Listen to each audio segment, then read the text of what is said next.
Assalamualaikum warahmatullahi wabarakatuh. Kembali berjumpa dengan saya, Ersmino Arif dari Forum News Network. Saya banyak sekali mendapat pertanyaan ini karena ada berita ini. Saya bacakan saja beritanya ini bahwa besok tuh hari Selasa ya tanggal 8 Agustus 2023 ini Bung Rocky Gerung itu akan disidang di Pengadilan Negeri Jakarta Selatan. Begitu. Ini Ya, yang banyak orang menyimpulkan ya, ya. Dan ya. kemudian kan bertanya-tanya, loh kok cepat amat banget ini diprosesnya begitu. Nah, saya akan ngajak Anda supaya lebih paham apa yang terjadi itu di besok di Pengadilan Negeri Jakarta Selatan itu dengan seorang pakar hukum ya. Ini beliau ini sebenarnya beliau ini ahli hukum pidana, tetapi orang hukum itu ya hukum pidana, perdata dan sebagainya sebenarnya sama-sama memahami kalau proses hukumnya itu namanya Dr. Muhammad Taufik ya dari yang sering sekali sebenarnya kita ajak bicara ini soal hukum ini ya. Mas Taufik, Assalamualaikum. Ya. Waalaikumsalam warahmatullahi wabarakatuh.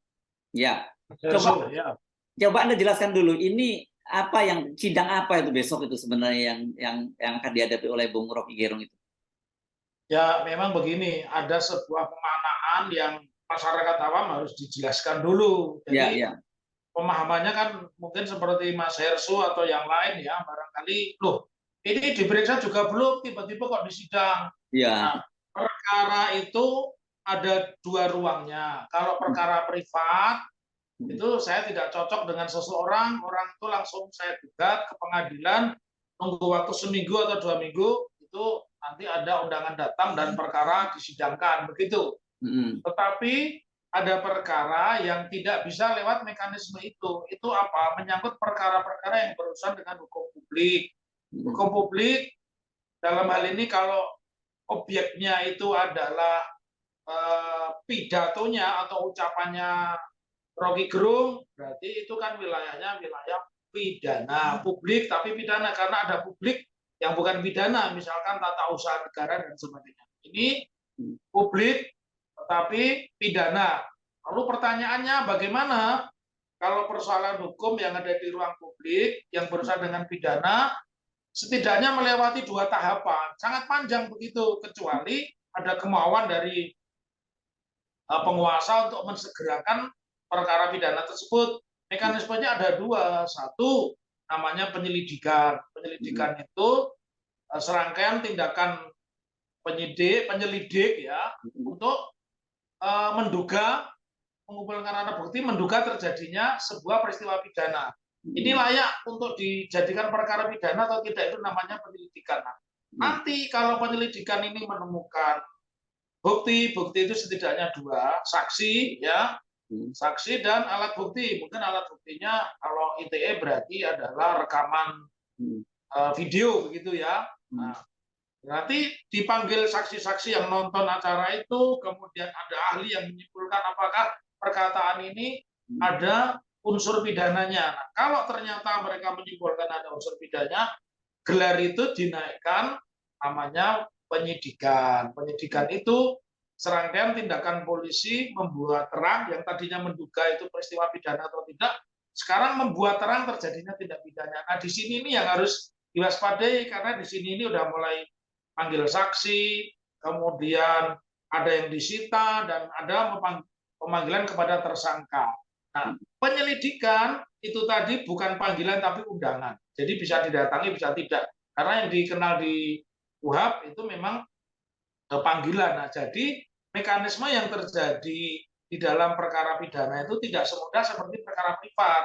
Kalau privat, seseorang tidak cocok kepada X, X itu dibuat di pengadilan, pengadilan melihat berkasnya, syarat formalnya dulu. Syarat formal itu berarti ini ada penggugat, ya, ada yang didalihkan, dia sudah mendaftarkan perkara tersebut, diberi nomor, maka sah untuk segera disidangkan. Tetapi yang ingin saya sampaikan itu tidak ada kaitannya atau nggak ada hubungannya dengan pernyataan Rocky Gerung yang jadi viral di mana-mana, jadi nggak ada hubungannya. Dan juga tidak ada sanksi yang disebut sanksi pidana, karena kalau sanksi pidana ini kan seseorang bisa dirampas kemerdekaannya, bisa dijatuhi hukum, badannya dikurung, dirampas kemerdekaannya dan sebagainya. Ini tidak terjadi seperti itu. Ya. Itu Mas Ersu sebagai pengantar kita Hmm. pencerahan kita di siang hari ini. Ya, oke. Nah, dalam kasus ini yang besok digelar di Pengadilan Negeri Jakarta Selatan itu ada gugatan perdata dari pengacara ML Tobing, begitu ya. Dan itu kemudian ya kok dia menyampaikan gugatannya karena dianggap Rocky Gerung itu melakukan perbuatan melawan hukum, gitu, melanggar kesopanan, Ya. ada kesopanan kita, dan kemudian dimintakan untuk agar dilarang untuk berbicara baik di forum-forum seperti kita ini, podcast, dan kemudian di depan umum, dan juga memberikan kuliah-kuliah gitu. Ini satu pertanyaan menarik. Kalau gugatan itu Tobing ya, itu disebut sebagai gugatan perbuatan melawan hukum, harus dibuktikan dulu apakah sudah ada perbuatan melawan hukum yang dilakukan oleh Sandro Tobing begitu. Kenapa saya harus mengatakan seperti itu? Karena mulanya ini adalah wilayah publik. Saya membuat siaran seperti ini, kemudian bagian dari siaran ini ada yang tidak suka. Nah, ini saya luruskan dulu. Saya luruskan dulu mekanismenya.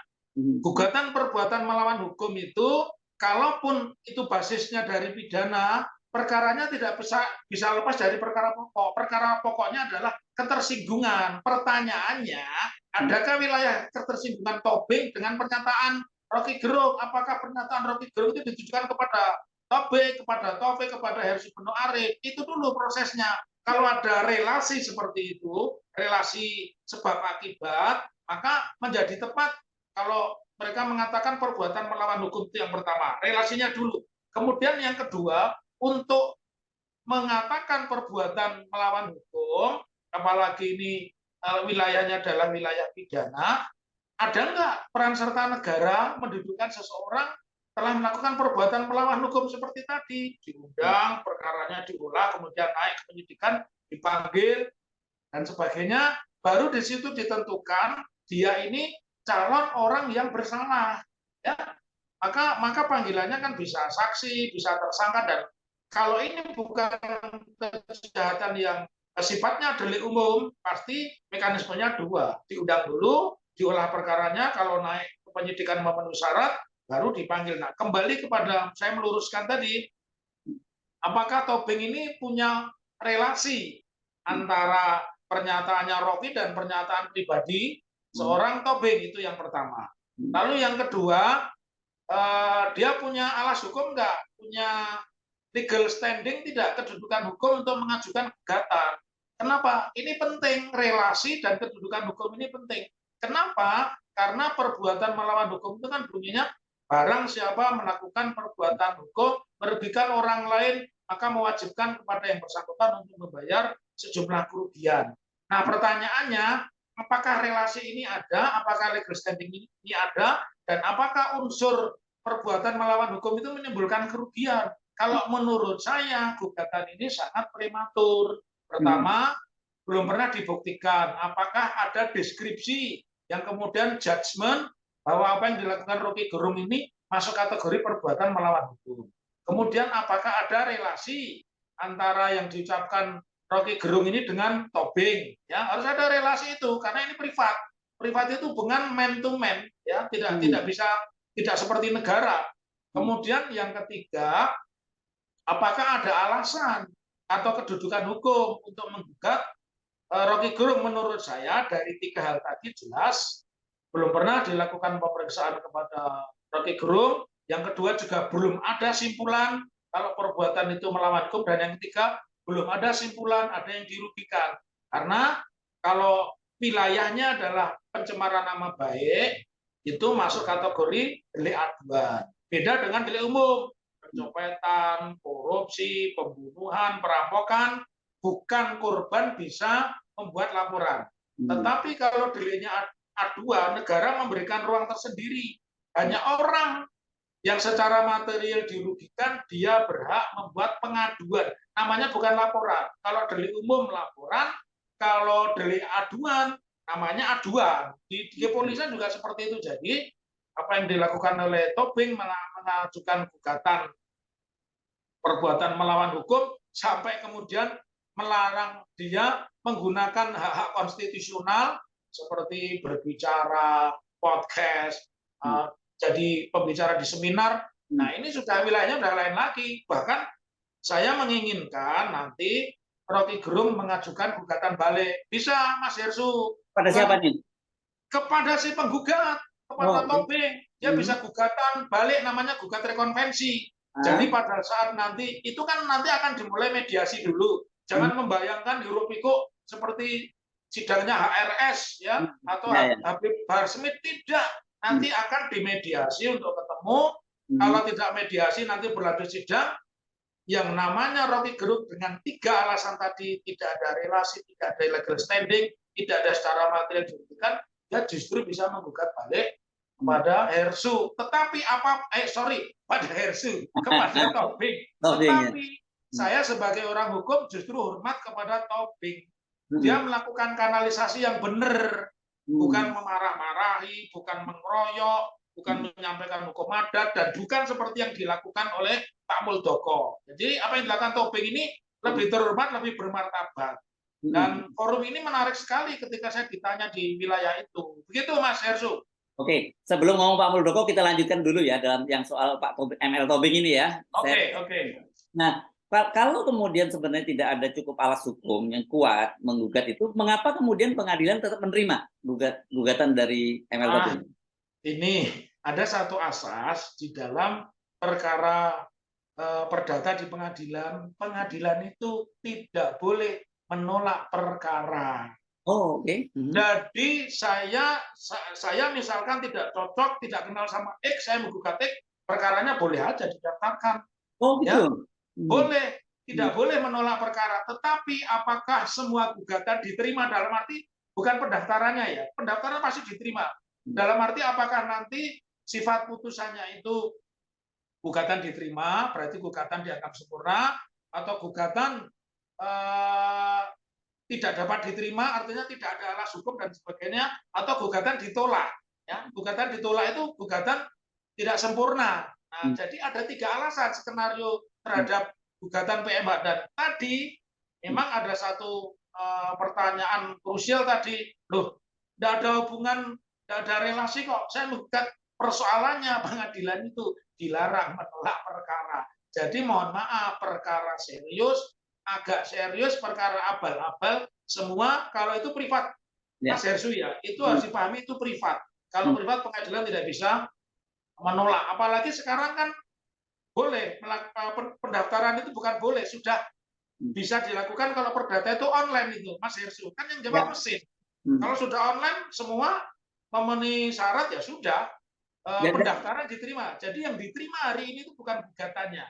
ya. Pendaftaran perkaranya diterima, nanti akan ada 3 skenario. Apakah gugatan diterima karena kecukupan pihak memiliki legal standing, ada relasi. Hmm. Kemudian yang kedua, apakah gugatan tidak dapat diterima karena relasi, legal standing, materialnya tidak terpenuhi, atau gugatan memenuhi tapi ditolak. Ditolak itu karena pasal-pasalnya nggak tepat. Oke. Kira-kira nanti putusannya 3 hal itu, Mas Hersu. Ya. Dan ini ada 2 pertanyaan kalau gitu saya. Jadi ini biasa ya bahwa pengadilan itu sangat cepat menyidangkan pendaftaran gugat semacam ini. Itu yang Ya, pertama pertanyaan saya. Yang kedua, artinya proses dari keputusan di majelis hakim ini juga akan sangat cepat gitu. Kalau kemudian ternyata itu dia ditolak atau gimana? Apakah kalau ya, diterima juga cepat juga putusannya? ya, putusannya juga akan cepat. Dan Hmm. yang harus dipahami, karena ini perkara privat, Ya. putusan itu hanya mengikat kepada para pihak, mengikat kepada Hmm. RG dan mengikat kepada Topik. Tobing, Hmm. tidak kepada yang lain. Kalau pidana itu seperti undang-undang, Hmm. putusannya mengikat kepada semua pihak bahwa orang ini dinyatakan bersalah, dihukum, didenda, misalnya seperti itu. Ya. Jadi perdata itu sesuatu yang sangat privat, karena privat kan ketika saya ambil tabungan di bank kan selesai. Hmm. Hmm. Selesai, mau saya ambil jam berapa selesai, atau saya mau setor ke bank selesai. Hmm. Tetapi ketika pidana saya mengambil barang bukti, saya kan tunggu dulu Hmm. yang jaga barang bukti siapa, atasannya yang jaga barang bukti mengizinkan apa tidak. Seperti itu, Mas Hersu. Jadi Ya. kalau perkara perdata itu dalam tanda petik, kalau bahasa kita waktu masih muda namanya perkara partikelir gitu loh. Kalau Hmm. partikelir kan suka-suka para pihak gitu. Hmm. Jadi pasti cepat begitu, dan Ya. putusannya sekali lagi tidak mengikat kepada siapapun selain Oke. kepada yang mengajukan gugatan dan yang digugat. Begitu Nah, Mas Hersu. Nah, pertanyaan berikutnya, karena itu mengikat sebenarnya antara dua pihak yang menggugat dan digugat, tapi kan Yes. isi gugatannya itu, kemudian kan itu bisa berdampak kepada banyak orang. Dalam pengertian artinya kalau di Rocky Gerung dilarang berceramah, dilarang memberikan kuliah-kuliah di kampus, itu kan akan banyak merugikan kepentingan banyak orang. Apakah pertanyaan pertama saya, apakah kemudian ini kalau menurut Anda dari sisi hukum ini gugatan semacam ini bisa diterima? Dan kedua, kalau ini dipenuhi, apakah orang, ada pihak lain yang misalnya katakanlah saya, mahasiswa yang sudah mengundang Bung Rocky dan kemudian acara yang dibatalkan karena keputusan pengadilan bisa mengajukan gugatan juga?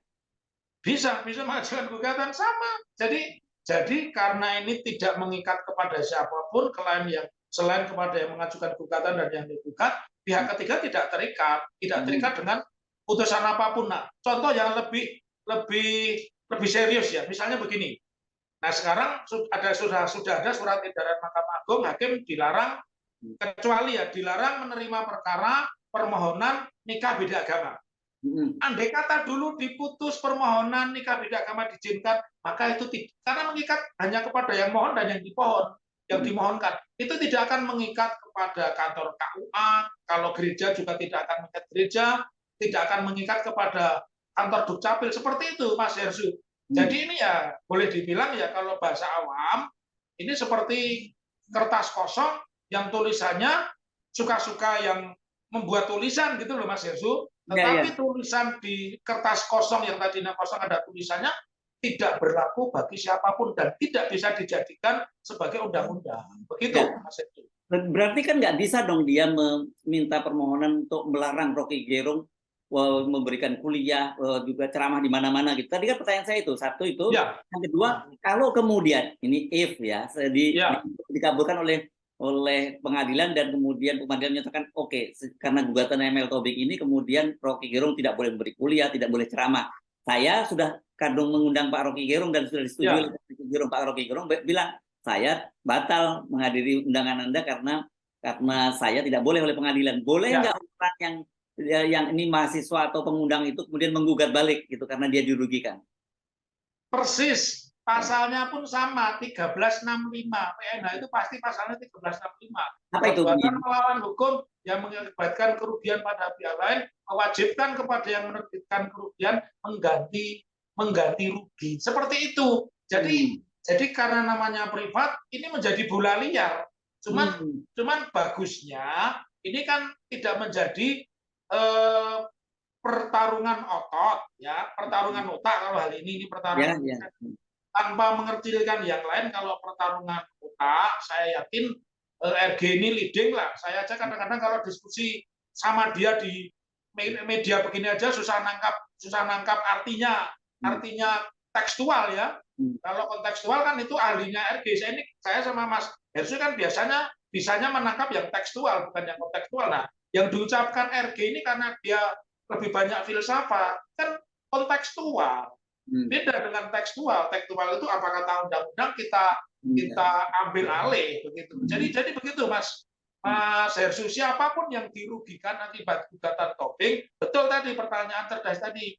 Misalkan dia diundang di perguruan tinggi X, sudah mempersiapkan menyewa gedung, mengatur segala macam lah, mengeluarkan uang kan, tiba-tiba dibatalkan akibat ada orang gugat, bisa. Berarti orang itu telah menerbitkan kerugian kepada orang lain. Ini namanya jadi multiplier effect. Oke. Ya, clear ya. Jadi besok itu adalah gugatan perdata yang dilakukan wilayah private, dan ini jauh lebih elegan gitu ketimbang kemudian melapor-laporkan, kemudian mengeruduk rumahnya gitu ya. Ya mempersekusi Rocky gitu ya. Iya. Dan saya menilai Tobing ini kan memang dalam tanda petik ahli di sengketa konsumen. Dia banyak memenangkan perkara-perkara sengketa konsumen. Tetapi untuk perkara ini saya tidak yakin, dan ini ada unik ya. Hakim yang menyidangkan itu junior saya. Oh, oke, di kampus. Iya, alumni UNS juga, Juyamto ya. Kemarin sama-sama ikut Munas Ikatan Alumni Fakultas Hukum UNS ya. Jadi itu junior saya, adik-adik kelas saya itu, Juyamto yang menyidangkan perkara ini. Dan saya yakin dia juga insya Allah bersikap objektif, dia orangnya agak nyeni, hakim tapi punya jiwa seniman gitu. Jadi tidak bisa ditekan dan sebagainya. Seperti itu Mas Oke, Mas ya. Hestu. Ya. Nah, oke. Sekarang kita ngomong tadi Anda nyinggung soal Pak Muldoko gitu. Ya. Kalau tadi itu kan Pak Muldoko menyatakan dia bahwa dia siap pasang badan karena sebagai KSP gitu ya. Walaupun saya Hmm. cek kalau dari perpresnya itu nggak ada urusannya pasang badan seorang KSP itu. Tapi Ya. kata beliau itu tugas menjaga kehormatan presiden. Dan kedua kalau katanya kalau perlu dia yang akan melaporkan. Nah itu kan saya kira sebenarnya dari sisi ini harusnya kalau dari sisi yang penjelasan Anda tadi dari sisi hukumnya saya kira clear ya juga.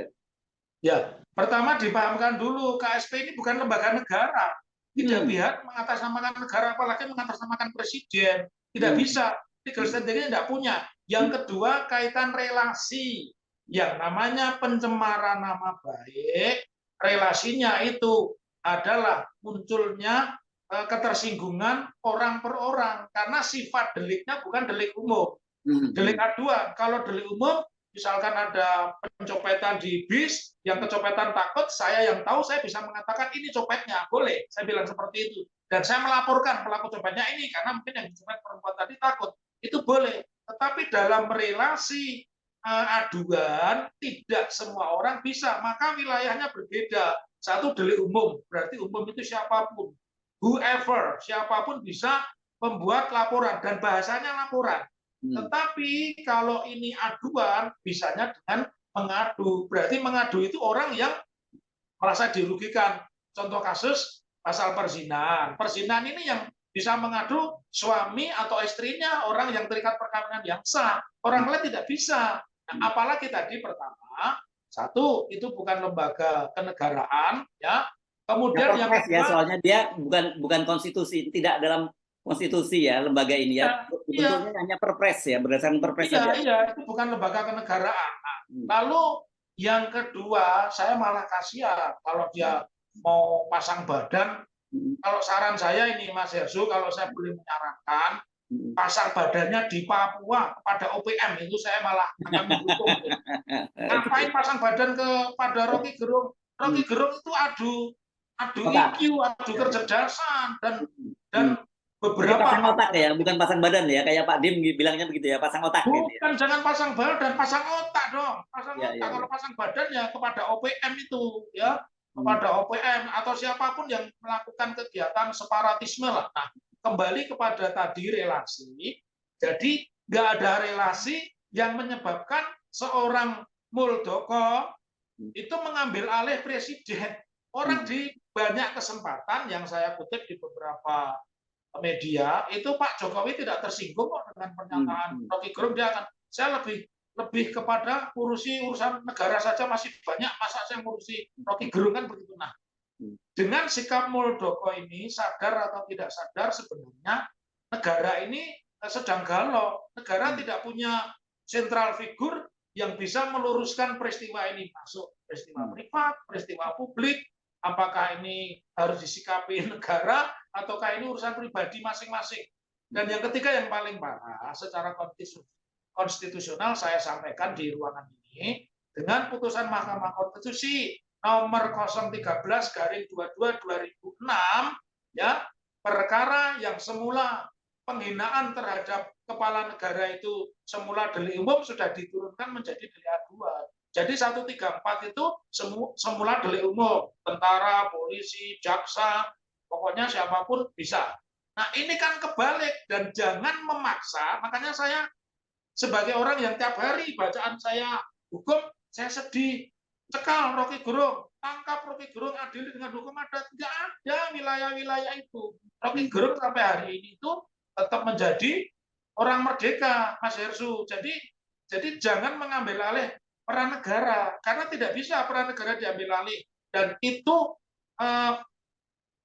kalau bahasanya awam kan melanggar HAM, ya sudah pasti melanggar HAM. Tapi saya tidak di situ. Memang itu bukan persoalan warga negara yang tersinggung dengan pernyataan Rocky Gerung, ya, tetapi itu lebih kepada upaya-upaya untuk mengambil alih yang sebenarnya itu persoalannya presiden, karena begini, sifat putusan Mahkamah Konstitusi itu adalah erga omnes, berlaku kepada siapapun dan siapapun wajib menghormati, termasuk Muldoko, termasuk orang-orang yang mau menyelesaikan perkara Rocky Gerung ini dengan hukum adat. Justru seperti tobing inilah menurut saya lebih tepat ya. Ada kanalisasi lah. Ya, Dia ya. tidak suka kritiknya dilakukan dengan mengajukan gugatan. Soal nanti pengadilan yang memeriksa, mengadili, dan kemudian memutus punya skenario sendiri bahwa mungkin gugatan diterima, ditolak, atau tidak dapat diterima, itu soal lain. Tapi ini cara-cara yang konstitusi membolehkan. Oke. Ini clear ya, dua soal nih ya, gugatan eminent tobing, perdata, terus gugatan tadi ada bersifat itu adalah delik aduan. Nah, sekarang ini kan ada banyak sekali laporan di luar laporan yang tadi yang jelas sudah ditolak oleh Barreskrim yang berkaitan dengan delik aduan, tapi kan ada laporan-laporan lain yang kelihatannya ini menjadikan delik biasa. Dan Pak Mahfud MD juga menyatakan ya kalau delik aduannya nggak bisa diproses, tapi kalau delik biasa itu bisa dilakukan. Apakah Anda melihat juga ini ya memenuhi unsur delik biasa yang orang menyebutnya kemudian soal membuat keonaran gitu? Ya, nah ini saya sebagai orang pidana pertanyaannya kan pas banget diajukan ke saya. Di pasal 319 KUHP, mohon maaf ya, saya tidak dalam konteks pidatonya seorang Rocky Gerung, tetapi kata bajingan dan lonte itu penghinaan ringan. Penghinaan ringan, jadi nggak perlu gegap-gempita. Kalau kalian menyalahkan, mencaci maki, ya memang undang-undangnya seperti itu. Oleh karena itu saya menyebut berlakunya hukum pidana itu juga dengan satu syarat. Syaratnya apa? Due process of law. Menegakkan hukum dengan cara menghormati hukum. Nah, kalau kita marah-marah ya ajukan saja pasal 319 KUHP itu kenapa masuk penghinaan ringan? Kalau penghinaan ringan itu ancamannya di bawah 1 tahun dan nggak bisa ditahan. Nah, kalau kemudian orang mencoba itu privat, menurut saya justru tidak jujur. Kalau ahli hukum mengatakan ini ruangnya privat, tidak jujur. Ini delik aduan pidana, tetapi pidana yang sifatnya aduan. Kalau aduan itu harus punya relasi, orang yang mengadu itu merasa dirugikan dengan pernyataannya seseorang, tidak cukup hanya Rocky Gerung, siapapun boleh. Ya. Nah, jadi relasi itu sangat penting karena relasi ini untuk mengukur nanti ditanya, nah, kamu mengadu itu kerugiannya apa? Kalau yang saya lihat sekarang ini tidak fair ya tiba-tiba mengkaitkan misalkan dengan seorang Refli Harun karena channelnya ditayangkan. Padahal yang menjadi gegap gempita itu kan kata-kata bajingan, ya, bajingan, asu dan tolol itu di pasal 319 KUHP itu penghinaan ringan. Ya, kalau ringan itu ya seperti bahasa-bahasa yang lain dipiring lah tindak pidana ringan, kita nggak bawa SIM, kita nggak bawa STNK, kalau nggak bisa bayar ya kita didenda. Seperti itu pendidikan yang harus saya sampaikan. Jadi saya suka di wawancara Mas Heru seperti ini. Ya, tapi artinya itu kan kepada orang yang disebut bajingan, misalnya mohon maaf saya nyebut Mas Taufik bajingan, nah itu kan Anda berhak. Tapi kalau saya ngomongnya cuma bajingan kepada orang lain, gitu ya. Dan Mas Taufik kan nggak bisa dong menuntut saya kan? Nggak bisa. Dan ini saya luruskan dulu, Mas Hetsu. Kata-kata bajingan itu harus dimaknai saya sengaja. Maksudnya begini, oh dia itu bajingan, tetapi ketika mohon maaf ya, kita pernah jadi muda ya, Mas Hetsu, tiba-tiba naik motor banding gembos, kita misuh asui, siapa yang dipidanakan? Asui. Mau kesel-kesel panas-panas banding gembos. Pertanyaan saya, siapa yang dipidanakan? Apakah motor saya mau mengadukan saya? Kan gitu. Jadi penghinaan itu harus tertuju langsung, dia punya inisiatif mengatakan saya tujukan kepada si X. Tetapi kalau saya melihat sebuah keadaan, kemudian saya mengatakan, aduh, bangsat ini, gua siang-siang begini ngantri ke bank, udah dapat nomor 20, banknya tutup, padahal gua lagi butuh duit, atau ATM-nya habis. Bisa kan saya ngomong seperti itu? Bangsat bener ini ATM ini uang gua, jam segini lagi butuh ternyata ATM-nya habis. Siapa yang merasa dirugikan? Karena itu sebagai ungkapan melihat sebuah keadaan. Salah, itu saja ya. Iya, jadi kita harus menilai pernyataan Rocky Gerung itu pernyataan tekstual atau kontekstual.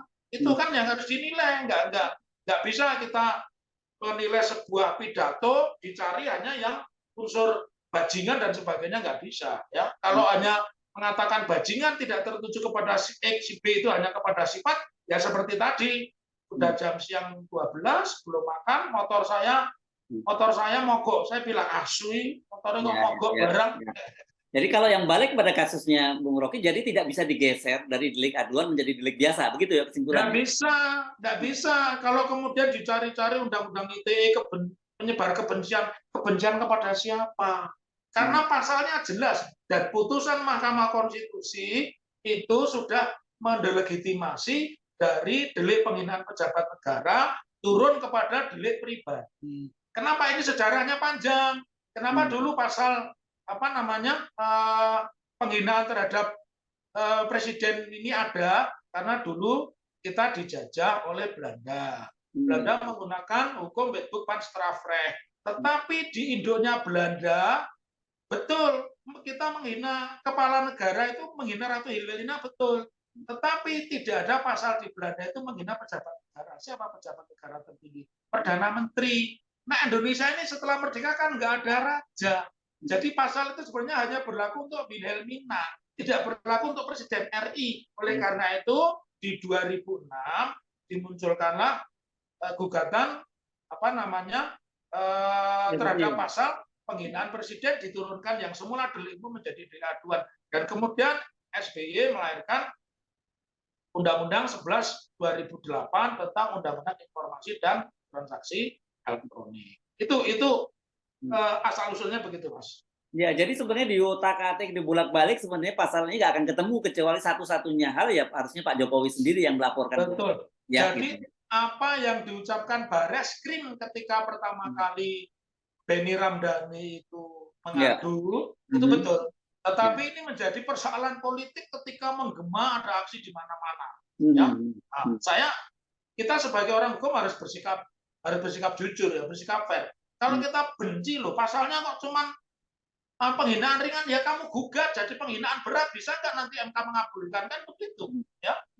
Ya. Itu Mas Ersu. Oke, ini clear saya kira, Mas Taufik ya. Baik. Ya. Terima kasih, Dr. Muhammad Taufik. Assalamualaikum warahmatullahi wabarakatuh. Waalaikumsalam warahmatullahi wabarakatuh.